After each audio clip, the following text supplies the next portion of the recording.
రాజన్న సిరిసిల్ల జిల్లా రుద్రంగి మండల కేంద్రంలోని కృష్ణవేణి టాలెంట్ స్కూల్లో ముందస్తు బతుకమ్మ వేడుకలు ఘనంగా నిర్వహించారు.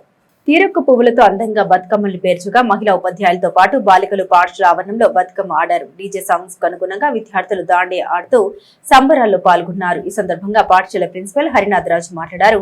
తెలంగాణ సంస్కృతి సాంప్రదాయాన్ని ప్రతిబింబించే బతుకమ్మ వేడుకల్ని ప్రతి సంవత్సరం నిర్వహిస్తున్నామని తెలిపారు. ఈ కార్యక్రమంలో కరెస్పాండెంట్ ఎలిగేటి నర్సారెడ్డి, డైరెక్టర్లు దీపిరెడ్డి వెంకటరెడ్డి, ఎర్రం గంగ నర్సయ్య, పడాల సురేష్, విద్యార్థులు, పేరెంట్స్ పాల్గొన్నారు.